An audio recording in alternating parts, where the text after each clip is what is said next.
next guest today is Mr. Malana Sasalu, CEO of Provident Housing Ltd, a leading real estate developer.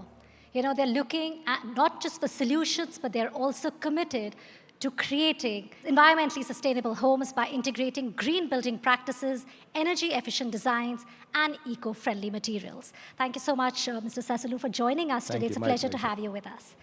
You know, the first thing, I think housing, when we look at real estate, housing, it's a very critical aspect of each one of our lives. Going back to achieving net zero emissions by 2070, it's not, we cannot think of achieving it the way we are going now. We need this radical transformation. What really do you think is the way forward?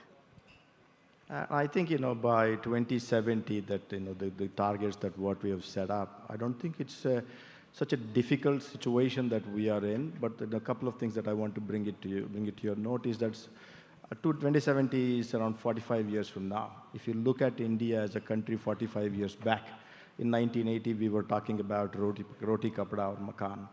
We've come a long way since then, right? So, but the only challenge that today we have is that 70% of the country is yet to be built, which means that while building anything, anything that there will be a little bit of environmental damage that happens. So while all other developed nations had the advantage of utilizing the resources fully and growing, and we have the challenge of making sure that we are sustainable while we are growing.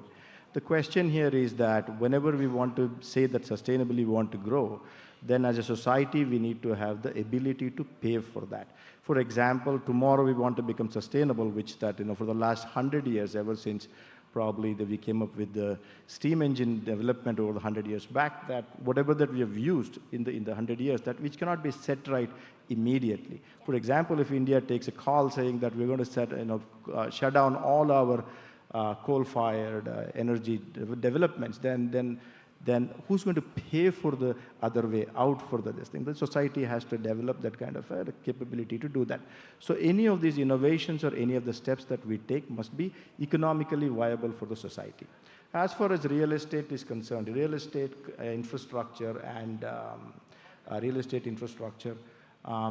construction, totally put together, we produce around 25 to 30% of the greenhouse gas emission comes out of these three industries. So what do we do about it? So there are only two ways that we can look at it. One is how do we optimize the usage of the resources so that we can reduce the greenhouse gas emission. And the other side is about how do we take actions which can offset if you're unable to do it. So for example, if you're looking at developing somewhere around 50 acres of development, it's very important. Today, India needs housing. We cannot run away from that. We need infrastructure. We cannot run away from that, right? We need to construct, so we cannot run away from that. So offsetting, the first one is about while utilizing the resources, how do we utilize it in a sustainable way? So what is in all three areas, it's cement and steel. Cement and steel are definitely polluting industries. It cannot be offset, and that means that at the product level, there requires a little bit more intervention, innovation, and maybe inventions that may be required. Today, cement is, what is cement? Cement is taking the lime and then burning it and making it to cement, right? So that's the cheapest form. Is there something that we can go further and say, can we replace cement? Can we replace steel?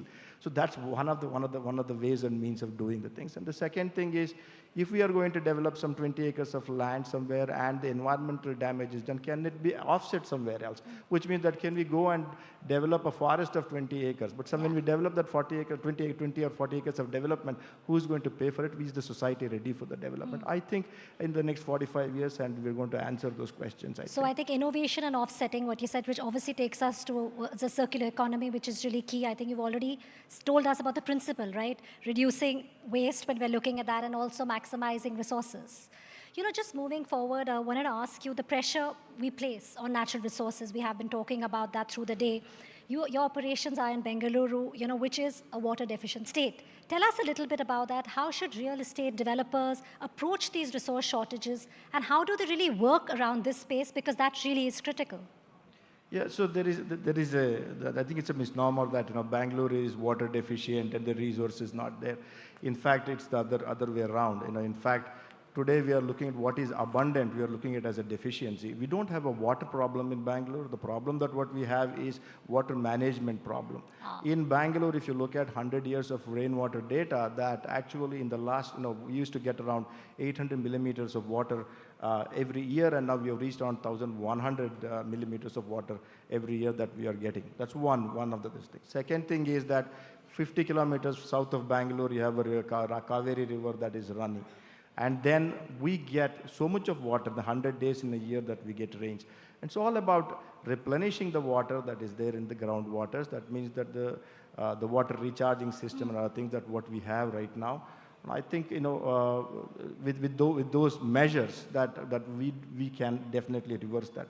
We have around 200 lakes in Bangalore, in the Bangalore metropolitan region, that the rejuvenation of those lakes for the purpose of water, drinking water and usage of those water. There are many ways to take care of the resources, and proper allocation and planning, we should be able to take care of that. I think that's a very critical point, what you mentioned about water management, renewing lakes, things which are doable, and like if the intent is there, you can really see that it's making a difference. Absolutely. See, if you're looking at, in housing development, that water is circulated, recycled in the sense that all the water that is utilized is treated and is again put it back for the flushing purpose, put it back for the purpose of landscape development, landscape maintenance, and then whatever the additional water that is left over goes back to the construction. So you can see that water is fully utilized. Yes.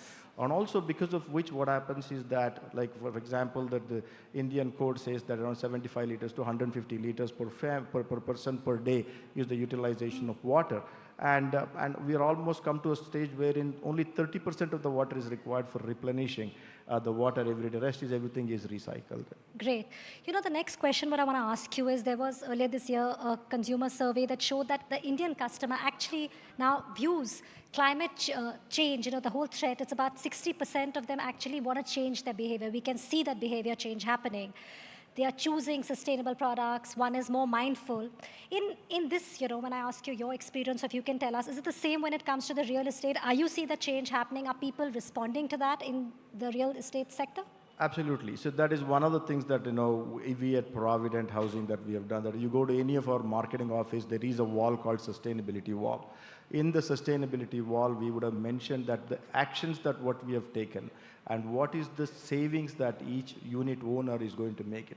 Please understand this one. One is, as a real estate developer, today what we develop is going to live for next 35, 40, 50 years.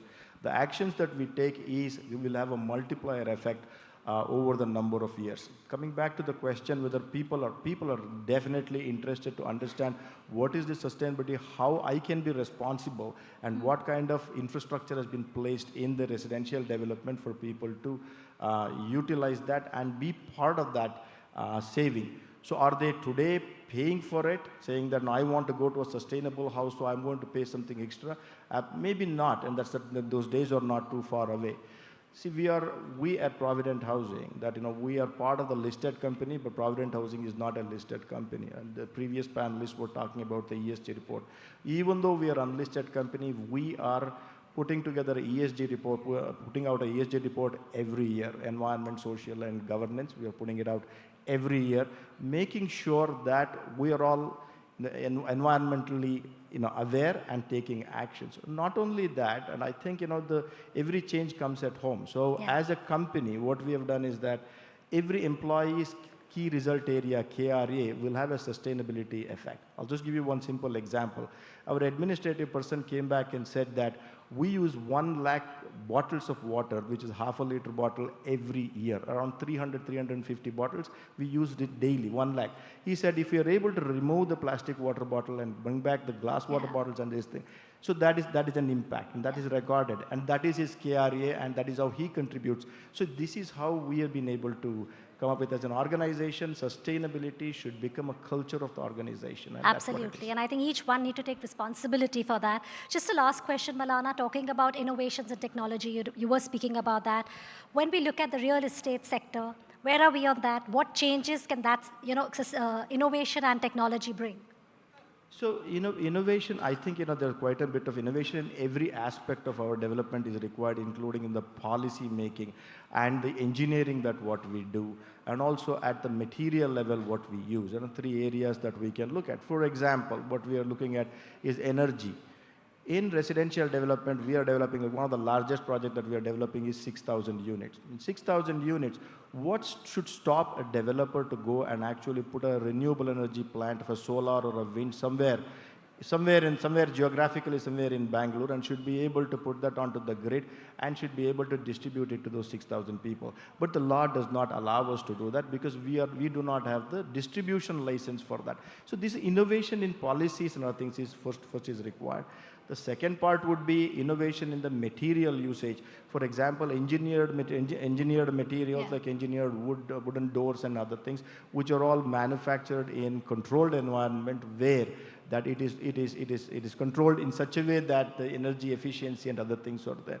So yeah, so there are many ways, and I think. And the invention side could be in the material side, and where polluting materials are replaced by non-polluting materials. And I think that should be the way. And that can make a huge difference, yeah. It's really been a pleasure to have you with us. Thank you so much. My pleasure, Abhika. Thank you very much.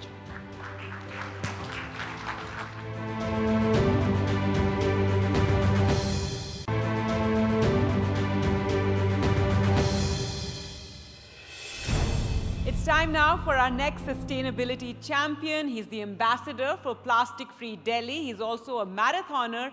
And if you combine the two, he is India's plogging ambassador. Meet Ripudaman Bevli, athlete, activist, socialpreneur, and friend of the planet. Ripudaman, please come on stage. I have a question to ask all of you. What is the word of the year? Anybody knows? Oxford word of the year? Nobody knows? Have you heard of Riz? Riz, what does that mean? Charisma. Okay. You know, today's topic of the entire conclave is sustainability, right? According to me, or let's just ask, what's the most used and abused word of the year? Because what does sustainability mean? Oh, I'm gonna move or remove all my plastic containers in the kitchen, all Tupperware, everything goes away, and I switch to glass containers and steel containers. All my plastic cups and plastic straws, I'll remove that from the market to paper cups and paper straws. That's sustainability for us. Okay, so my topic says real talk, so I'm gonna try to make it as real as possible for everybody. Let's move. So I started a movement called the Litter Free India movement 8 years ago, inspired by visuals like these. Nature's view of us and our view of the nature. What do you think you prefer? Which view do you prefer? Can I hear everybody say what view do you prefer? Our view of nature, right? That's what I prefer, that's what I want. But you know, if we have to get that view of nature, then we will have to work towards it. We will have to sacrifice a lot of things. We cannot be at status quo, जैसे आज life चल रही है, जैसे आज ज़िंदगी चल रही है, ऐसे नहीं चलने वाला.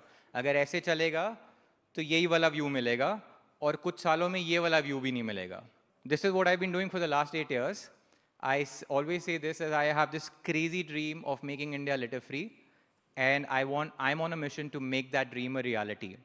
2016, I'm a runner. I run marathons, 42.195 kilometers. So that's my distance I run. So when I run and train in the mornings, लोग कम होते हैं, traffic नहीं होता है, तो सुबह जो मेरे को सबसे ज़्यादा दिखता था, वो था कूड़ा, trash and plastic. अब मैंने कुछ लोगों से बात की, लोगों को clean up के लिए बुलाया, कोई नहीं आया. But fitness और running sessions के लिए 100 लोग turn up हो जाते थे यार. So that was my cue to combine fitness to fight the garbage crisis in the country, because we were all runners. We ran and started picking up litter. Very, very quickly, it became a very cool term. It became from Sweden, like it's called plogging. We were just doing it as a bunch of runners here. तो तब से लेकर आज तक तकरीबन 700 से ज़्यादा clean up drives हमने organize किए हैं across 110 odd cities. Moving to the campaigns. इस साल one of the biggest incidents that had happened was the प्राण प्रतिष्ठा ceremony at Ayodhya. तो उससे पहले अगर आप गए होंगे उस टाइम पे अयोध्या, तो उससे पहले हमने 2 दिन का एक क्लीन अप ड्राइव ऑर्गेनाइज किया था अयोध्या में, जहाँ पे हमने अयोध्या घाटों की मिलके यूपी गवर्नमेंट के साथ और कॉलेज और स्कूल स्टूडेंट्स के साथ मिलके वहाँ पे घाटों की सफाई की थी, ताकि जब लोग आएँ, जब श्रद्धालु आएँ, तो उन्हें वो जगह साफ दिखे, राम राज्य दिखे actually. Let's talk about the last campaign, Run to Make India Litter Free, my most ambitious campaign till date. NDTV was my partner. This was 2019. I ran across 50 cities in 50 days, cleaning up 1,000 kilometers on foot. मतलब रोज एक half marathon हमने एक शहर में भागा. सिर्फ भागा नहीं, एक्चुअली कचरा उठाया वहाँ के लोकल्स के साथ मिलके. और उस कैंपेन के 3rd वीक में मुझे ऑनरेबल प्राइम मिनिस्टर का कॉल आया और उन्होंने बोला कि ये सिर्फ आप अकेले क्यों कर रहे हो, पूरा देश आपके साथ करेगा. And the government of India adopted our mission, making it the first such citizen-led movement which is adopted by government of India, and more than 1 crore Indians have participated. Let's talk about plastic now. Plastic when invented was invented in 1907 first time, but 50-60 years ago जब plastic का mainstream में use आया, it was considered the biggest invention, the greatest gift to humanity in the 20th century. 50 साल में from the greatest invention to the greatest travesty कैसे बन गया? Design flaw है, सर्कुलर नहीं है, जो कि हर एक human invention literally design flaw के साथ आती है कि सर्कुलर नहीं होता.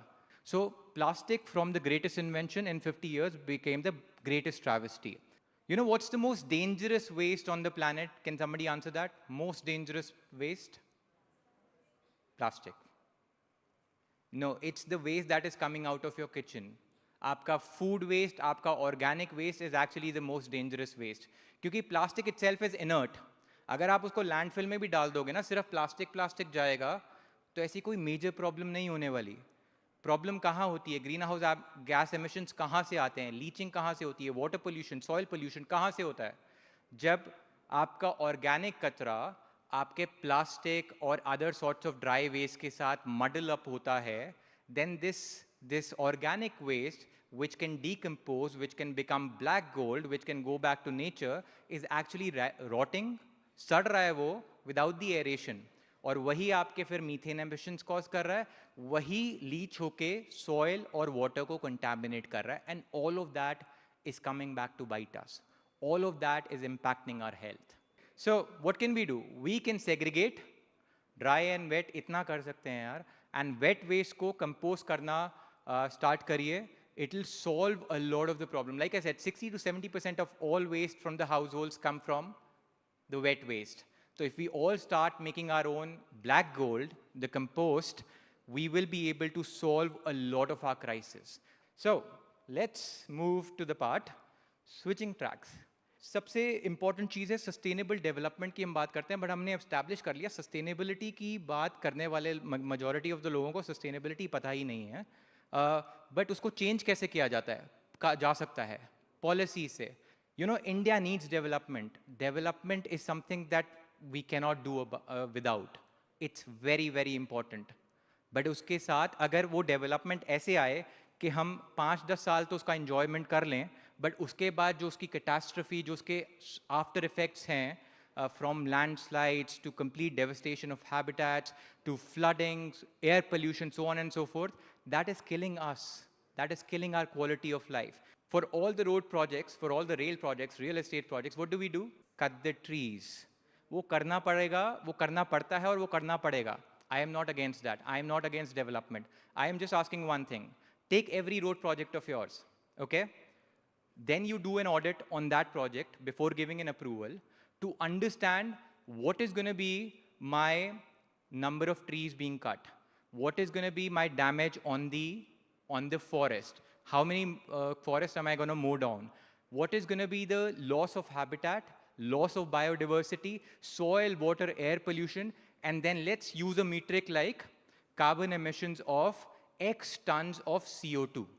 I am going to shift this project 3 to 5 years, ideally 5 years, and in those 5 years, now I'm going to build an ecosystem, which means I'm going to plant, if I'm cutting down 1 lakh trees, I'm going to plant 10, 15, 20, 25 lakh trees, 5, 6, 7 feet saplings in the vicinity of this project, over the next year or so that 4-5 साल में ये mid to full size trees होंगे.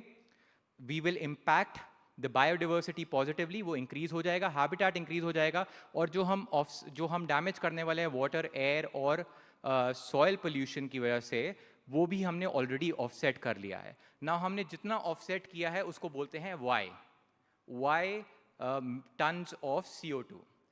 5 साल के बाद we are ready to make the project. Now this X CO2 जो इस project में damage होने वाला है, that has to be less than Y CO2. Y tons of CO2. इतना सा policy change करना है. It might not be the easiest, but you know what, the way we're going right now, that is definitely not sustainable. Let's make environment the #1 agenda. Now this starts with all of us. When we go for grocery shopping, can we, to the local market, instead of going 1 kilometer in our car and burning a lot of fuel, can we not just walk? When we start being mindful, we will make more sustainable choices. We will not switch from Tupperware and plastic jars in our kitchen to glass and steel jars because it's sustainable. No, that's consumerism. So we need to understand what sustainability is, we need to be mindful about it, and we need to make choices accordingly. Then to the manufacturers and brands, you need to identify ways to cut down on your packaging. It's as simple as that. It is not sustainable today at all, and moving from plastic packaging to paper packaging, that's the worst that you can do. So very important is our policymakers, our government, state and center. And we need to address this problem together. And for that, we have to tell our leaders that this is our #1 agenda. So stop greenwashing, stop the BS, because वो चलता रहता है और वो चलता रहेगा. But we have to somehow stand up and take that step and say, no, this will not do anymore.